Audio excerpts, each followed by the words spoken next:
প্রধানমন্ত্রীকে ধন্যবাদ জানাই। প্রধানমন্ত্রী যে সাহসের পরিচয় দিয়েছেন, এর আগে যতবার বাংলাদেশে ক্ষমতার পরিবর্তন হয়েছে প্রথম সফর ভারতে করেছেন, এবার প্রথম নার দেখিয়ে আমাদের প্রধানমন্ত্রী মালয়েশিয়া এবং চায়না সফর করেছেন। এই জন্য তাকে স্যালুট জানাই আমরা। ওনার বাবাও এভাবে সাহস দেখিয়েছেন, উনিও দেখিয়েছেন, এই জন্য ওনাকে আমরা ধন্যবাদ জানাই। রামিসা হত্যা দেখেছেন না আপনারা? একটু চিন্তা করেন তো, এই সন্তান যদি আপনার হতো আপনার কেমন লাগতো?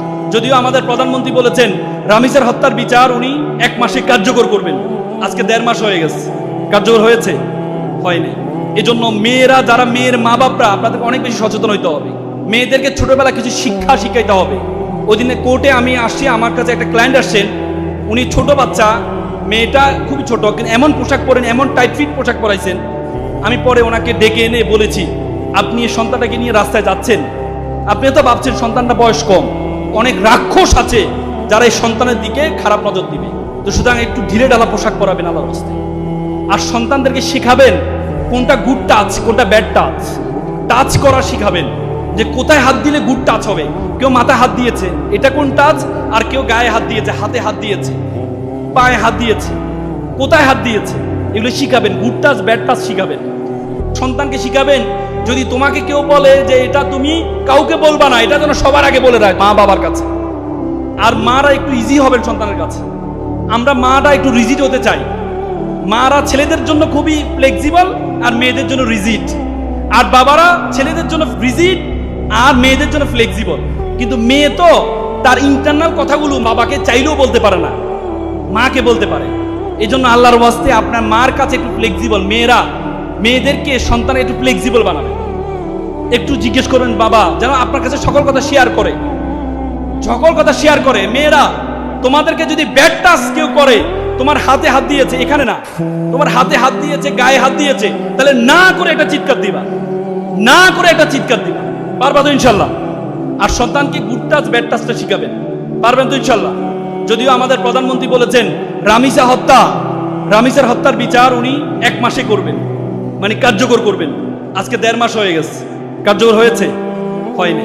এর আগে আসিয়া হত্যা মামলা আজকে প্রায় 2 বছর কাছাকাছি মাত্র আসছে নাকি ডেথ রেফারেন্স। তার মানে হাইকোর্টে আরো চলবে কমপক্ষে 1 বছর। রামিসার এটা আলোকিত হয়েছে বা প্রকাশিত হয়েছে, এই জন্য আমরা এত গুরুত্ব দিচ্ছি। কিন্তু সকল ক্ষেত্রে কি আমরা গুরুত্ব দিচ্ছি সেম ভাবে? না। এই জন্য এই আইনকে সংশোধন করে খুব দ্রুত শাস্তির একটা এক্সাম্পল ক্রিয়েট করতে হবে। এই রাক্ষসদেরকে প্রকাশ্যে শাস্তির আওতা আনতে হবে। আজকে নেপাল ভারতকে চ্যালেঞ্জ দেয়। নেপালের প্রধানমন্ত্রী বলে আমার সাথে যদি দেখা করতে আসতে হয় ভারতের প্রধানমন্ত্রী আসতে হবে, অন্য কারোর সাথে আমি দেখা করব না। ছোট দেশ বড় দেশ বলতে কোনো কথা নেই। আজকে বিশ্বের সবচেয়ে বড় মাতব্বর আমেরিকাকে মিডল ইস্টের একটা রাষ্ট্র ইরান চ্যালেঞ্জ দিয়ে নাকানো চুবানি খাওয়াইছে, কি বলো? তো সুতরাং এখন ছোট দেশ বড় দেশ বলতে কোনো কথা নেই। বাংলাদেশ এমন একটা ভূখণ্ড, তার চারপাশে কোনো মুসলিম দেশ নেই। বাংলাদেশ এমন একটা ভূখণ্ড, 3 দিকে তুমি তাকাবা ভারত, এর উপরের দিকে তাকাবা নেপাল হিন্দু রাষ্ট্র, এর পাশে তাকাবা ভুটান, এর পাশে তাকাবা চীন, এর পাশে তাকাবা মায়ানমার। আমাদের থেকে প্রায় 2000 কিলোমিটার দূরে আছে পাকিস্তান, আফগানিস্তান। তার মানে এই যে এমন একটা ভূখণ্ড, এই ভূখণ্ডের চারপাশে কোনো মুসলিম রাষ্ট্র নেই। এই জন্য আমাদের জন্য সবচেয়ে বড় চ্যালেঞ্জ। তোমরা জানো ভারতের এবার যে হাই কমিশনার, এই প্রথম বাংলাদেশে ভারতে একটা হাই কমিশনার দিয়েছে যিনি রাজনীতিবিদ। এর আগে কোনো রাজনীতিবিদকে ভারতের হাই কমিশনার বানানো হয় নাই। এবং সবচেয়ে অবাক বিষয় হচ্ছে গতকাল এই ভারতীয় হাই কমিশনারকে মন্ত্রী পদমর্যাদায় তারা ক্যাবিনেট মিনিস্টার বানিয়েছেন। তার মানে বাংলাদেশকে কতটা গুরুত্ব দিচ্ছেন তারা। এর আগে 3 বার তারা ক্যাবিনেট মিনিস্টার বানিয়েছেন, একবার আমেরিকায়, একবার চীনে, একবার রাশিয়ায়, এর 4র্থবার বাংলাদেশে বানিয়েছেন। তার মানে বাংলাদেশকে ছোট রাষ্ট্র। তো সুতরাং ওনারা ক্যাবিনেট যতই মিনিস্টার বানাক, উনি হচ্ছে আমাদের কাছে একটা হাই কমিশনার ছাড়া আর কিছু নয়। ভয় পাওয়ার কিছু নেই। শুভেন্দু বারবার হুমকি দিচ্ছে আমাদের পাশ থেকে, প্রায় 99 লক্ষ লোককে পাঠিয়ে দিচ্ছে। এদিক দিয়ে পাশে আসামের উনি পাঠাচ্ছেন প্রায় 22 লক্ষ। এরা নাকি মানুষ না, এরা নাকি সব বাংলাদেশি। মানে এদের বাপ দাদারা নাকি বাংলাদেশি, এই জন্য ওরা বাংলাদেশি। শুভেন্দুর মা তো বরিশালের, তো সুতরাং শুভেন্দুকে পাঠিয়ে দিতে হবে বাংলাদেশে। আমরা পাঠাই দেন, সমস্যা কি? পাঠাই দেন। এই জন্য তোমাদেরকে বলি, ছোট রাষ্ট্র বড় রাষ্ট্র বলতে কোনো কথা নেই। প্রধানমন্ত্রীকে ধন্যবাদ জানাই, প্রধানমন্ত্রী যে সাহসের পরিচয় দিয়েছেন। এর আগে যতবার বাংলাদেশে ক্ষমতার পরিবর্তন হয়েছে প্রথম সফর ভারতে করেছেন। এবার প্রথম নার দেখিয়ে আমাদের প্রধানমন্ত্রী মালয়েশিয়া এবং চায়না সফর করেছেন। এই জন্য তাকে স্যালুট জানাই আমরা। ওনার বাবাও এভাবে সাহস দেখিয়েছেন, উনিও দেখিয়েছেন, এই জন্য ওনাকে আমরা ধন্যবাদ জানাই। তোমরা যারা এখানে শিক্ষার্থী আছো, এটা বলার উদ্দেশ্য ওইটা না, বলার উদ্দেশ্য হচ্ছে তোমরা এখানে যারা শিক্ষার্থী আছো, তোমাদেরকে স্কিল অর্জন করতে হবে, দক্ষতা অর্জন করতে হবে। এখানে যারা অভিভাবক আছেন, আল্লাহর ওয়াস্তে আপনার সন্তানকে কোনো কিছু চাপিয়ে দিবেন না। আপনার ভাই ডাক্তার হয়েছে, আপনার সন্তানকে ডাক্তার হইতে হবে বাধ্য করবেন না। আপনি শিক্ষক, আপনার সন্তানকে শিক্ষক হইতে হবে বাধ্য করবেন না। আল্লাহর ওয়াস্তে আল্লাহ তাআলা প্রত্যেকটা মানুষকে আলাদা আলাদা যোগ্যতা দিয়েছেন। আল্লাহ তাআলা কাউকে অনর্থক সৃষ্টি করেন নাই। মুসা আলাইহিস সালাম আল্লাহ তাআলার সবচেয়ে প্রিয় নবী ছিলেন, প্রিয় রাসূল ছিলেন। সে মুসা আলাইহিস সালামের মুখে জড়তা ছিলেন। মুসা আলাইহিস সালাম সবসময় দোয়া পড়তেন, রাব্বি শাহলি সাদলি ওয়া ইয়াসসিরলি আমরি ওয়াহদুল উকদাতা মিন লিসানি। হে আল্লাহ, তুমি আমার জিহ্বাকে সাবলীল করে দাও। ওয়া আকি হারুন, আমার ভাই হারুন খুব সুন্দর কথা বলতে পারে, তুমি আমার ভাই হারুনকে তুমি আমার সহপাঠী বানাই দাও। আল্লাহ তাআলা মুসা আলাইহিস সালামের সে দোয়া কবুল করেছেন, কবুল করে হারুন আলাইহিস সালামকে নবী বানিয়ে দিয়েছেন। তার মানে আল্লাহ তাআলা প্রত্যেককে আলাদা আলাদা উইকনেস দিয়েছেন, আবার ইউনিকনেসও দিয়েছেন। আপনারা মিস্টার বিনের নাম শুনেছেন? মিস্টার বিন চমৎকার কথা বলতে পারতেন, অক্সফোর্ডের ছাত্র ছিলেন। অক্সফোর্ডে ভর্তি হওয়ার পর তার খুব স্বপ্ন সে নাটিকা করবে। তো নাটিকা করার জন্য সে গিয়েছে, নাটিকা করার জন্য সে অক্সফোর্ড থিয়েটারে ভর্তি হয়। অক্সফোর্ড থিয়েটার তাকে একটা ডায়লগ দেয়, সে ডায়লগ বলতে পারে না। তো না, অক্সফোর্ড থিয়েটার তাকে বের করে দেয়, বলছে তুমি যদি ডায়লগ বলতে পারো না তোমাকে রেখে লাভ নেই। পরবর্তীতে সে বের হয়েছে, চিন্তা করেছে আমি ডায়লগ দিতে পারি নাই, কিন্তু আমি এমন অভিনয় আবিষ্কার করব, এমন অভিনয় আমি করব যেটা দিয়ে পুরো বিশ্ব আমাকে চিনবে। পরে সে মুখ অভিনয়ের মাধ্যমে এমন বেশি নন্দিত হয়েছেন, পরবর্তী অক্সফোর্ড থিয়েটার 3 বছরের মাথায় তাকে নিয়ে পুরস্কৃত করেছেন।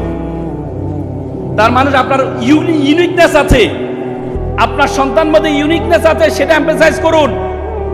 আপনার সন্তান কোন কাজে দক্ষ? মোস্তাফিজুর রহমান নাম শুনেছেন না? দেখতে খুব সুন্দর, কথা খুব সুন্দর বলতে পারেন। মোস্তাফিজ এমন একটা ব্যক্তি সাংবাদিকের বিপদে পড়ে যায়, তাকে প্রশ্ন করে, আচ্ছা আপনি যে ভারতের বিপক্ষে 5টা উইকেট পেলেন, এত সুন্দর অর্জন, আপনি এটা কিভাবে? সে বলে ভালো। প্রশ্ন করছে 2 মিনিট, উত্তর দেয় ভালো। আবার প্রশ্ন করে, আচ্ছা আপনি ইন্সপিরেশনটা আপনি কিভাবে পেয়েছেন? এত ভালো করেছে, আপনার অনুভূতি কি? ভালো।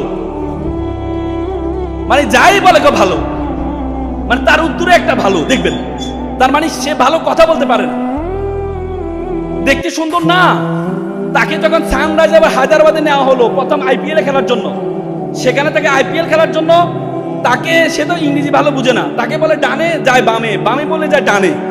তো তারা চিন্তা করলো তার জন্য তাকে ইংরেজি শিখাইতে হবে। পরে ইংরেজি একজন মাস্টার রাখছে, মাস্টার রেখে তাকে ইংরেজি শেখানো যাচ্ছে না। তো তারা চিন্তা করলো এরা ইংরেজি না শিখাইয়া আমরা যদি বাংলা শিখে যাই তাহলে মনে হয় সবচেয়ে বেশি কাজ হবে। পরে কলকাতা থেকে একজন দোবাসী নিয়ে গিয়ে তারা সবাই বাংলা শিখছে, সবাই বাংলা শিখছে। তারপরেও মোস্তাফিজকে তারা অবহেলা করতে পারে নাই। তার মানে তুমি যদি যোগ্য হও, পুরো পৃথিবী তোমার সাথে অ্যাডজাস্ট করবে, পুরো পৃথিবী তোমাকে রিড করবে। বলা যায় তুমি যদি অযোগ্য হও, পুরো পৃথিবী তোমার সাথে অ্যাডজাস্ট করবে।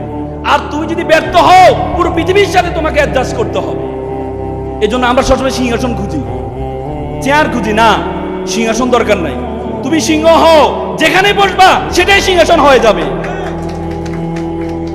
এখানে অভিভাবকরা যারা আছেন, আপনার সন্তানটা কোন দিকে ঝোঁক, সে আঁকতে ভালোবাসে, ক্যারিয়ারটা ওদিকে নিয়ে যান।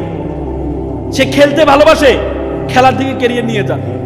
আমরা মনে করি শুধুমাত্র পড়াশোনা একমাত্র যোগ্যতা না, শুধুমাত্র পড়াশোনা একমাত্র যোগ্যতা না, তবে ন্যূনতম পড়াশোনা তাকে করতে হবে। এজন্য তার স্কুল কলেজ বাদ দিবেন না। নজরুল সবাই নজরুল হইতে পারবে না, পড়াশোনা ছেড়ে দিয়ে।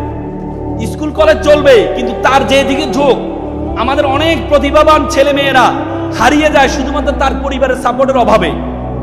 তার পরিবার তাকে সাপোর্ট দেয় না। এজন্য আল্লাহর ওয়াস্তে সন্তানকে সাপোর্ট আপনারা দিবেন।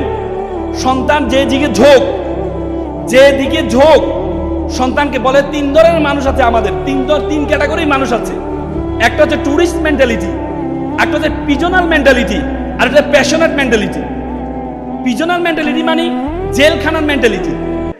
জেলখানার মেন্টালিটি মানে মা বাবা বলছে তোমাকে এটা করতেই হবে, জেলখানার মনে করে তুমি সেটা করতে যাও, তাদের সফলতা হার মাত্র 5%। পিজনাল মেন্টালিটি বলে এক চোরকে বলে চোর তুই এত মায়ের কেমনে খাস, বেদে মারলে সবাই খেতে পারে।